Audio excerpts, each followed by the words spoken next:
Sa wakas, nagparamdam na sina Coco Martin at Julia Montes kaugnay sa nalalapit na pag-ere ng kanilang pinaka-inaabangang serye na si Gabo.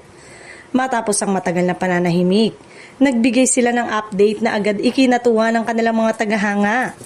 Naglabas ng mensahe ang dalawa na tila personal na paanyaya sa publiko upang tutukan ang proyekto. Ayon sa kanila, hindi naging madali ang proseso ng paggawa ng Sigabo dahil sinigurado nilang bawat detalye ay pinag-iisipan at pinaghihirapan. Ibinahagi rin ni Coco at Julia na hindi nila minadali ang produksyon dahil layunin nila makapaghatid ng isang seryeng may kalidad at lalim. Anila, malaking bahagi ng kanilang dedikasyon at emosyon ang inilaan nila rito.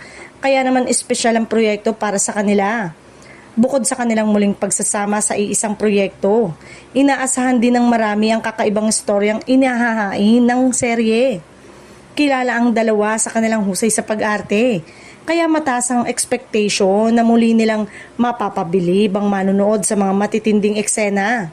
Samantala, agad namang umarangkada ang suporta mula sa kanilang fans online. Maraming netizen ang nagpahayag ng excitement at nagsabing kabilang si Gabo sa mga pinakahinihintay nilang teleserye ngayong taon.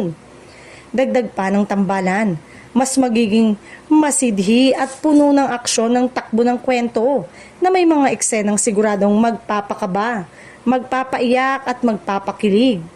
Sa huli, umaasa sina Coco at Julia na patuloy silang susuportahan ng kanilang mga fans sa kanilang pagbabalik sa primetime at makapaghatid muli ng kwentong tatatak sa puso ng bawat Pilipino.